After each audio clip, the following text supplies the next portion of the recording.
kalau nggak salah kaki. Waktu itu nggak salah kaki dan juga kepala manusia. Jadi kepalanya itu hancur ya, kepalanya hancur. Itu saya injak kepalanya, itu kaki saya itu kena otaknya teman-teman. Ini saya cerita beneran teman-teman.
teman-teman sekalian, malam ini ya, ini sekitar pukul 1:30 dini hari ya, 1:30 dini hari.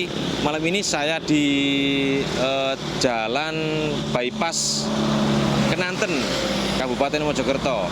Yang sana dari arah Madiun, kalau yang ke sana itu ke arah Surabaya. Nah, dulu itu waktu tahun 2011 saya mendapat kabar kalau ada kecelakaan yang melibatkan bus Sumber Kencono dengan Isuzu Elf. Korban meninggalnya 20 korban jiwa. Nah, lokasinya di sini teman-teman. Lokasinya di situ. Nah, bisa kita lihat dari sana, dari arah Madiun itu memang kondisinya jalan menikung teman-teman. Jalan menikung, coba kita lihat. Menikung belok ke kanan ya, belok ke kanan. Nah, waktu itu teman-teman, saya cukup merinding ini teman-teman di sini ya, cukup merinding karena bus Sumber Kencono itu dari arah Surabaya. Coba kita lihat yang sana, maju sedikit.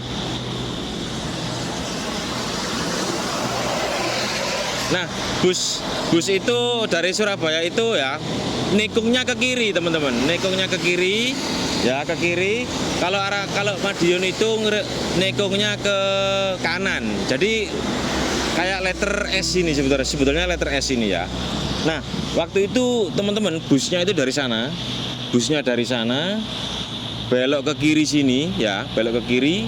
Jalannya waktu itu belum 2 lajur kayak begini, jadi masih agak kecil jalannya dulu. Nah, marka jalannya itu putus-putus. Jadi apa ya? Warnanya agak pudar kayak gitu. Warna putihnya pudar. Nah, elfnya dari sana, teman-teman. Elfnya dari sana. Maju ya, Krik.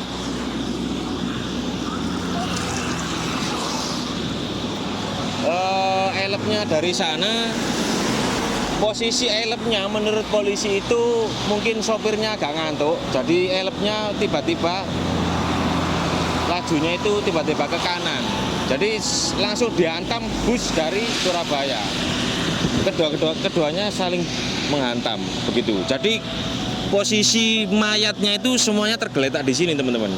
Posisi mayatnya tergeletak di sini. Ayo coba kita lihat.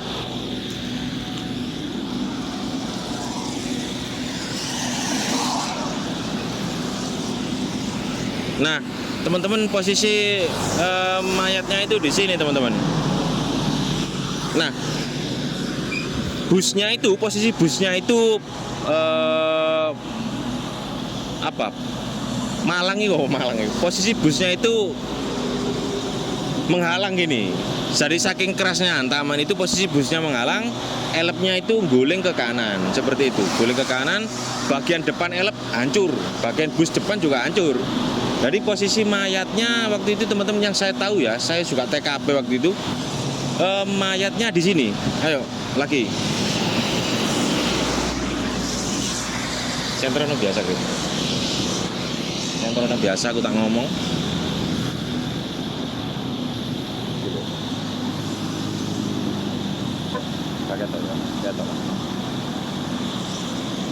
Posisi mayatnya itu di sini teman-teman. Nah, ini di sini banyak mayat dulu teman-teman. Banyak mayat di sini. Ada berapa orang ya di sini ya? Yang saya tahu. Kalau 3 atau enggak 4 di sini ya. Di sini. Terus kemudian di tengah jalan sini. Nah, di tengah jalan situ itu banyak mayat teman-teman.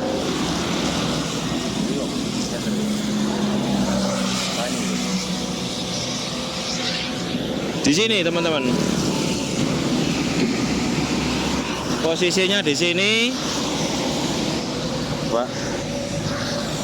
Posisinya di sini ya, mayatnya semuanya di sini, busnya posisinya menghalang ke sana. Busnya menghalang ke sana. Ini saya cukup merinding teman-teman karena waktu itu mayatnya semuanya di sini, elfnya di sini teman-teman, elfnya. Nah, agak minggir ya, takut. Agak minggir nih. Nah, waktu itu teman-teman, mayatnya ya, mayat yang saya tahu ya. Saya waktu itu berangkatnya dari sana karena kos-kosan saya sebelah sana. kesini baru ada cuma 2 polisi teman-teman. Hanya ada 2 polisi di sini. Polisi yang satu memblokade jalan yang sana, yang satu memblokade jalan yang sana agar TKP steril. Jadi semua kendaraan dimasukkan ke Kota Mojokerto waktu itu. Nah, saya itu datang dari sana, motor saya parkir. Saya nggak tahu teman-teman, nggak tahu kalau di sini itu ada mayat banyak waktu itu. Ada mayat banyak, sempat saya injak teman-teman. Sempat saya injak, saya nggak tahu kalau itu mayat, saya kira itu kain. Ternyata itu bagian tubuh manusia teman-teman. Waktu itu kalau nggak salah kaki, waktu itu nggak salah kaki dan juga kepala manusia. Jadi kepalanya itu hancur ya, kepalanya hancur. Itu saya injak kepalanya, itu kaki saya itu kena otaknya teman-teman. Ini saya cerita beneran teman-teman. Kena otaknya, jadi baru dikasih penerangan oleh teman-teman relawan. Itu baru saya tahu kalau ini manusia. Jadi saya langsung minta maaf lah karena saya nggak tahu teman-teman. Nah kemudian yang paling parah yang saya tahu ya, itu jenazahnya namanya Rahma. Rahma itu anak kecil. Nah kesana, Greg. Rahma itu anak kecil. Itu ditemukan polisi teman-teman, jenazahnya ditemukan polisi sudah terlempar jauh ya mungkin dekat yang listrik inilah kira-kira. Ditemukan polisi. Nah beberapa bagian potongan tubuhnya itu dimasukkan polisi ke kantong plastik. Sini Gri, dimasukkan ke kantong plastik. Kemudian pokoknya ya tubuhnya itu sisa kepala, tubuh dan tangan sebelah kiri kalau nggak salah, kiri kanan. Pokoknya kakinya yang kaki satu itu ditemukan di sini teman-teman. Kakinya satu, tubuhnya juga dari sini ditemukan di sini. Jadi ya Allah saya kok merinding ya. Diangkat polisi itu tanpa kaki. Jadi segini itu terpotong teman-teman. Segini kalau seingat saya ya, kalau nggak salah terpotong. Jadi ya gimana ya, waktu itu ditemukan memang kondisi begitu. Terus ada mayat juga teman-teman di sana. Mayat juga di sana itu mayatnya tergencet body elep. Nanti mungkin posisi elepnya nanti saya posting ya, posisi elepnya saya posting. Jadi posisi elepnya itu menindih tubuh pria berjaket merah. Ini saya ingat betul. Pas posisi saya datang waktu itu, pria ini minta tolong. Jadi posisi tubuhnya itu tergencet segini, itu minta tolong untuk segera dievakuasi. Nah, waktu itu mungkin karena terkendala alat atau bagaimana, pria ini sudah ditarik ya. Jadi elepnya ini diangkat diangkat menggunakan dikek gitu loh ya. Dikek menggunakan balok kayu dan bambu ya. Itu jenazah tubuhnya itu berhasil diseret keluar, tapi sepertinya dianya sudah meninggal dunia seperti itu. Sebelum sempat ditolong.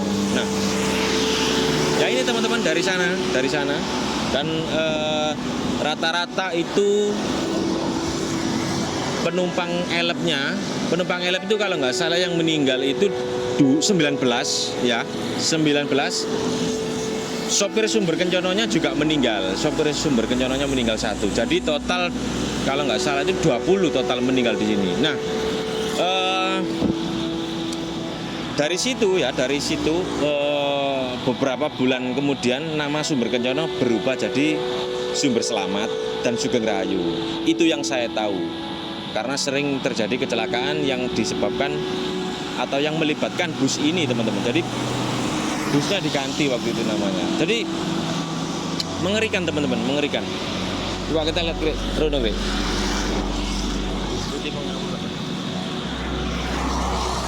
Nah ini semua di sini guys. Ini full warga dulu. Di sini full warga menonton dulu. Bahkan warga di kampung yang sana itu kampung teman-teman. Nah ini kampung ya, ini kampung. Itu dikira malam-malam itu ban meledos ya, ban meletus ya, ban pecah. Jadi padahal itu kecelakaan teman-teman. Padahal itu kecelakaan. Nah, sekarang alhamdulillah ini penerangan jalan sudah dibuat. Rambu-rambunya sudah banyak. Nah, kayak begini, Krik. Nah, kayak begitu. Itu sudah dibuatkan. Jadi dilihat dari ujung sana itu kelihatan teman-teman. Dilihat dari ujung sana kelihatan. Terus ya sekarang sudah rame. Ada apa namanya? Warung dan segala macam. Saksi mata itu sebenarnya ini teman-teman. Nah itu di sebelah sana. Itu tambal ban. Itu tambal ban teman-teman. Tambal ban. Terus ini warung juga kalau nggak salah. Warung juga. Sebenarnya kita sih mau tanya-tanya ya. Tapi kayak orangnya sudah tidur. Nggak enak bangunin setengah 2 ya. Setengah 2 malam ini. Dini hari nggak enak.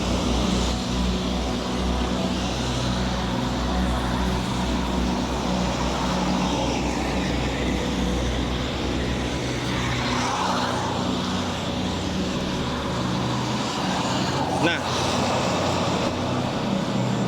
apa ya? Mau cerita apa lagi ya ini saya? Saya kok bingung. Nah, gini teman-teman. Waktu itu ya di rumah sakit itu seluruh mayat itu dijajar rapi gini teman-teman. Seluruh mayat dijajar rapi. Rumah sakit umum Kota Mojokerto yang masih lama dulu. Sekarang gedung KMSC itu ditata rapi kayak begini mayat. Nah ini sih petugas rumah sakit dan polisi kan bingung, identitasnya kan bingung. Ini yang benar yang mana gitu kan, karena sudah campur. Akhirnya di saku mayat ini ada telepon, banyak yang berdering teleponnya. Jadi diangkat sama petugas, halo ini siapa? Yang punya HP ini sudah meninggal kecelakaan. Jadi taunya banyak dari sana. Terus kemudian dari identitas di dalam mobil itu. Karena waktu itu seluruh elep ini satu keluarga, kerabat dan teman ini banyak yang tujuan Kalimantan waktu itu untuk apa ya? Ya merantau. Ya kita jalan ke sana, Krik.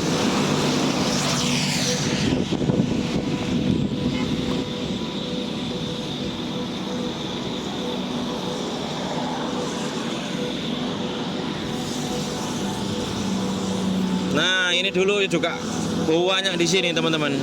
Dulu nggak serame ini, teman-teman. Jalannya nggak seterang ini. Masno jalan. Ini gelap kayak begini. Ini merinding iki, teman-teman aku iki. Loh. Gone rada serem. Tapi sekarang sudah rame lah di sini, sudah rame.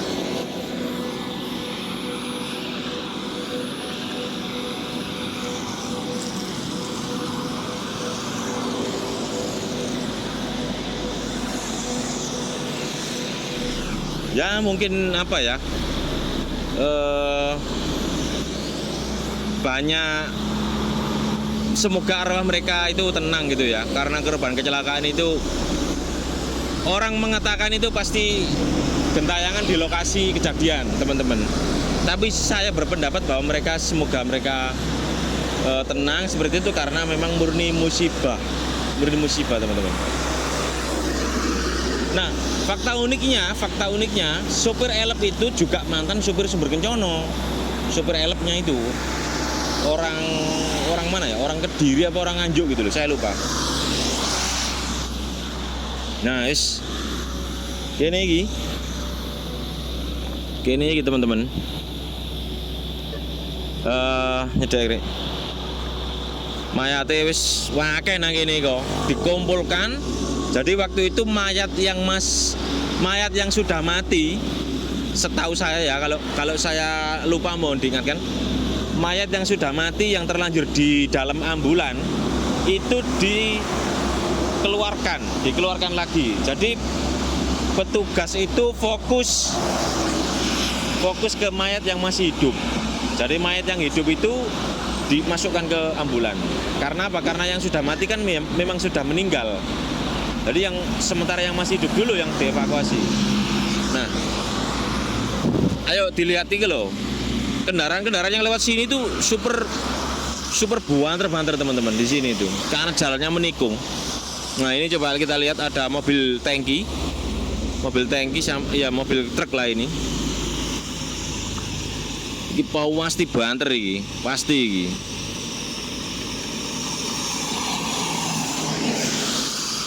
Nah, banter kayak begitu teman-teman. Lah ini lagi nyalip. Awas Krek. Ini nyalip teman-teman. Nah, ini kontainer.